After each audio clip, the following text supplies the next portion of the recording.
military history is filled with massive armies, destructive technologies, and brilliant strategies. But sometimes, the course of a war hangs by a thread, or rather, on a single man. Warriors so formidable, so fierce, or so tactical that their mere presence on a battlefield was a miracle for their side and a pure nightmare for their enemies across eras and continents.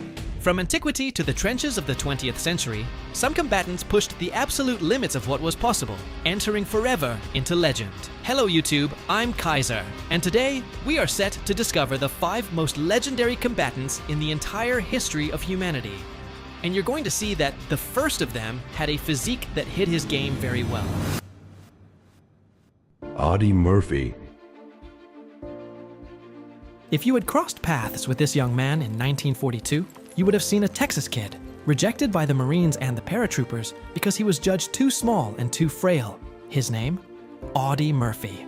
Under his baby face hid one of the most formidable combatants in all of history.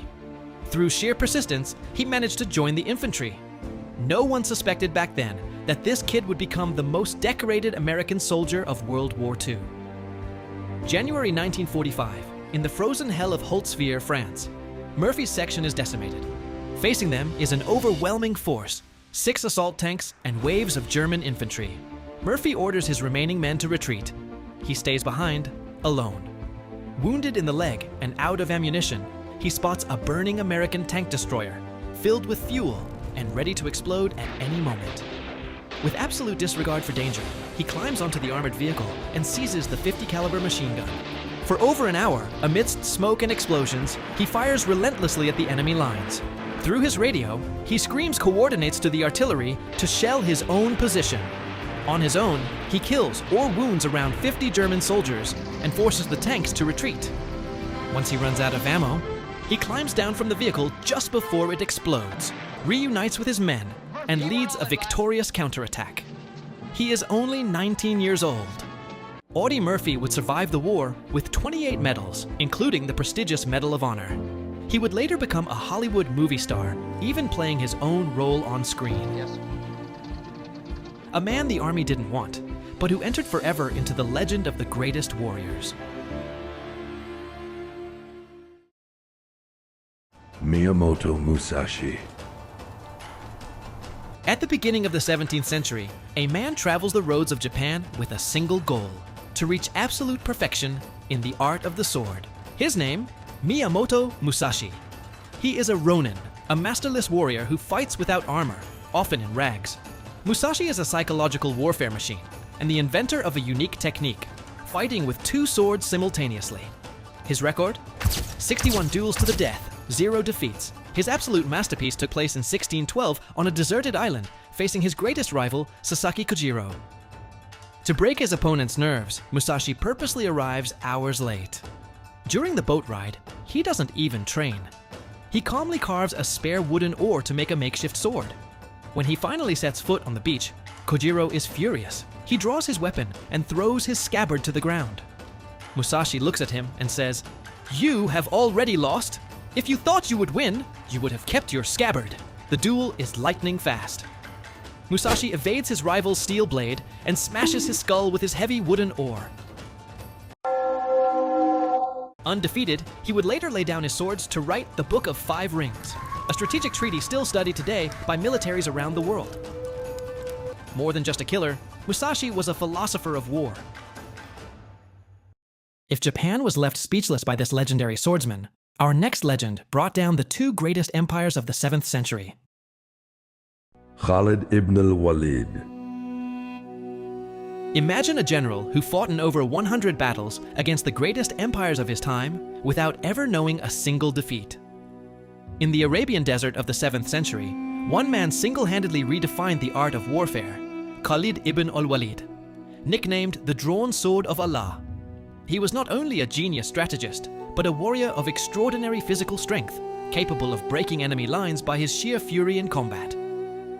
Legend has it that during the Battle of Mu'tah, Khalid fought on the front lines with such violence that he broke 9 steel swords one after another under the impact of his blows. During his campaigns, his troops accomplished superhuman feats, going as far as smashing through fortresses and tearing down gigantic doors with their bare hands to use them as shields in the chaos of battle. But his absolute masterpiece remains the Battle of Yarmouk in the year 636. Facing the immense Byzantine Empire and its 40,000 soldiers, Khalid only had 25,000 men. Completely outnumbered, he feigned retreats for 6 days under a crushing heat to exhaust the opponent. Then, taking advantage of a sandstorm, he launched his light cavalry, completely encircled the Byzantine giant, and pushed them towards the ravines. A legendary tactical victory. Simo Häyhä.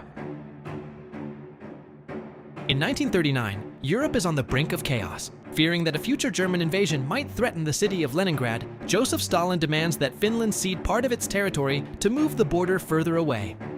But the Finnish government refuses. On November 30th, 1939, the Soviet Union invades Finland, marking the beginning of the Winter War. In the midst of this conflict, a man appears who would become a legend, Simo Häyhä. Before the war, he was a simple farmer and hunter. A few months later, Soviet soldiers would give him a name that would echo through the decades: the White Death. Unlike most snipers, Simo Häyhä refused to use a sniper scope. He preferred the iron sights of his rifle, as a scope could reflect sunlight and give away his position. To go even further, he would put snow in his mouth so that his breath wouldn't produce visible vapor in the freezing air. According to Finnish military records, he is credited with over 500 confirmed kills with a sniper rifle and around 200 more with a submachine gun. Facing his efficiency, the Red Army deploys counter-sniper teams, intensifies artillery bombardments, and tries repeatedly to pinpoint his position. Despite these efforts, Simo continues to elude them. Until March 6, 1940.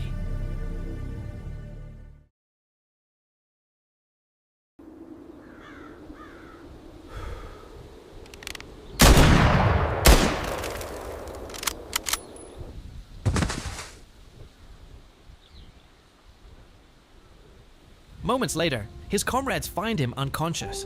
His condition is critical, and many believe he won't survive his wounds. Yet, Simo survives. And after several days in a coma, he regains consciousness on March the 13th, 1940, the very day the ceasefire officially ends the Winter War. After the war, he returns to the Finnish countryside, where he resumes a peaceful life. He becomes a hunter again, and breeds dogs. When asked years later about the secret to his incredible efficiency, he answers with disarming humility: practice. Simo Häyhä passed away on April 1st, 2002, at the age of 96. His name remains today one of the most famous in military history, not only for his exploits, but also for his composure, discipline, and resilience.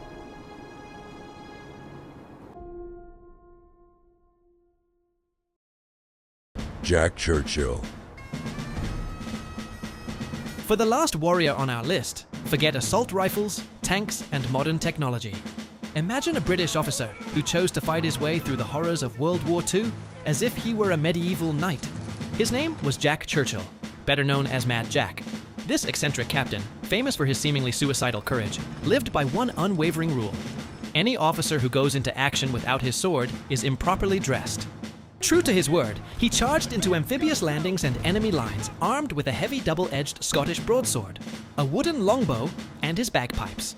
In 1940, during the Battle of France, Mad Jack recorded the only official kill of the entire war with a longbow, eliminating a German non-commissioned officer with an arrow straight through the chest. Later, when he joined the elite commandos, his assault method was always the same: terrifying to the enemy. During a raid in Norway, his landing craft's ramp had barely lowered when he could be heard playing a traditional war tune on his bagpipes under enemy fire, before unsheathing his sword and sprinting toward the German bunkers. In Italy, accompanied only by a sergeant, he infiltrated an enemy position at night and captured 42 German soldiers as well as a mortar post. Later captured by German forces after being knocked unconscious by a grenade while playing his bagpipes one last time, he escaped from prisoner of war camps twice, walking hundreds of kilometers on foot to reach Allied lines. When the war abruptly ended in 1945 after the atomic bombings, Mad Jack, far from being relieved, exclaimed with sincere regret, If it wasn't for those damn Yankees, we could have kept the war going for another 10 years. A man born a few centuries too late, but whose pure madness wrote one of the most legendary chapters in military history.